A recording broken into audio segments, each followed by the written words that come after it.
जय श्री राधे, जय श्री कृष्णा।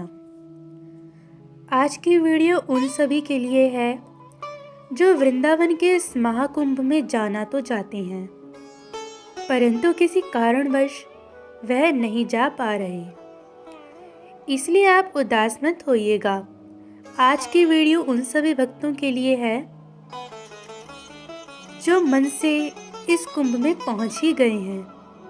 ये कैसे संभव है? ये इसलिए संभव है क्योंकि जो कुंभ में स्नान करे केवल उसे ही स्नान का पुण्य नहीं मिलता। जो घर पे बैठे बैठे या अपने किसी कार्य में करते हुए यही सोच रहे हैं कि काश हम इस कुंभ में जा पाते, वहाँ पर स्नान कर पाते, संतों का समागम में जाते, वहाँ कथा कहानियाँ सुनते, कितना आनंद आता। ऐसा भाव ही काफ़ी है सिर्फ कुंभ के स्नान के लिए।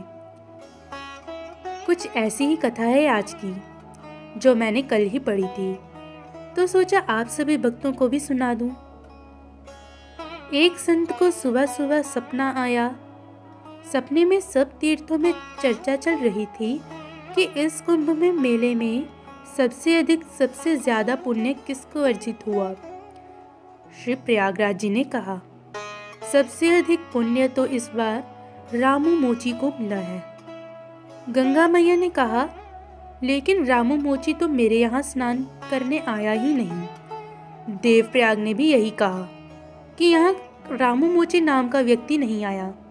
रुद्रप्रयाग ने कहा, हाँ, इधर कोई नहीं आया। फिर प्रयागराज ने कहा, लेकिन फिर भी कुंभ के मेले में कुंभ के स्नान का सबसे अधिक पुण्य तो रामू मोची को ही मिला। सब तीर्थों ने प्रयागराज से पूछा, रामू मोची किधर रहता है और वो क्या करता है? श्री प्रयागराज जी ने कहा, वह रामू मोची जूता की सिलाई करता है और केरल प्रदेश के दीवा गांव में रहता है। इतना स्वप्न देखकर वो संत नींद से जाग गया और मन ही मन सोचने लगा कि क्या ये सपना है या सत्य। सुबह प्रभात में सपना अधिकतर सच ही होते हैं, इसलिए उन संत ने उसकी खोजबीन करनी शुरू की। वो जीवन मुक्त संत महापुरुष होते हैं, वो निश्चय के बड़े ही पक्के होते हैं।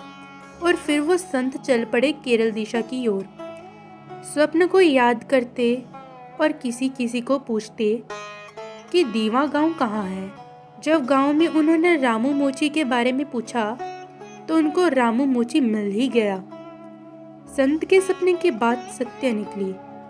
वो संत रामू मोची के पास आया और रामू मोची संत को देखकर वाक विभोर हो गया कि महाराज, आप मेरे घर पर, मैं जाति से चमार हूँ, हमसे तो लोग दूर दूर रहते हैं और आप संत होकर मेरे घर में आए।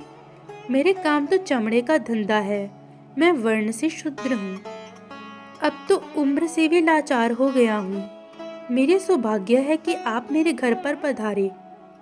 संत ने कहा, हाँ, मुझे एक स्वप्न आया था, उसी कारण मैं यहाँ आया।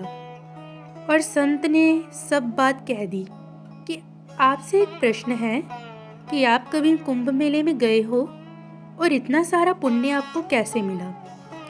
रामू मोची बोला, नहीं महाराज, मैं कुंभ में नहीं गया, पर जाने की बहुत लालसा थी, इसीलिए मैं अपनी आमदनी से रोज कुछ बचत करता था। इस प्रकार महीने में करीब कुछ रुपया इकट्ठा हो जाता था और 12 महीने में कुंभ जाने लायक और इधर रहने खाने पीने लायक रुपये हो गए थे। और मैं बहुत ही प्रसन्न था कि मैं कुंभ के मेले में गंगा जी का स्नान करूँगा। लेकिन उस समय मेरी पत्नी माँ बनने वाली थी और कुछ ही समय पहले की बात है। एक दिन मेरी पत्नी को पड़ोस के किसी घर से मेथी की सब्जी की सुगंध आ गई और उसने वह सब्जी खाने की इच्छा प्रकट की। मैंने बड़े लोगों से सुना है कि गर्भवती स्त्री की इच्छा पूरी करनी चाहिए।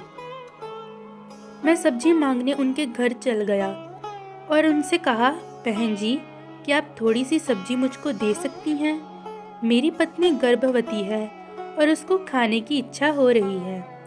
हाँ रामू भैया, हमने मेथी की सब्जी तो बना रखी है। वह बहन हिचकिचाने लग गई और फिर उसने जो कहा उसे सुनकर मैं हैरान था।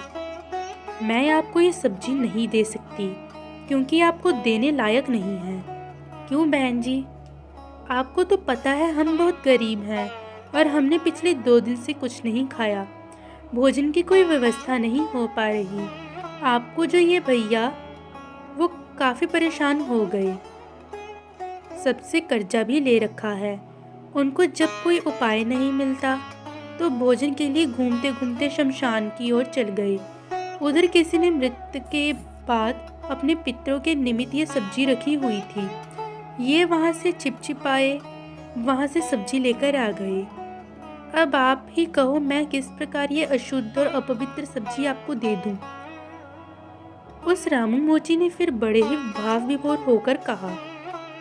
यह सब सुनकर मुझे बहुत दुख हुआ कि इस संसार में केवल मैं ही गरीब नहीं हूँ जो टका टका जोड़कर कुंभ मेले में जाने का प्रयास कर रहा है।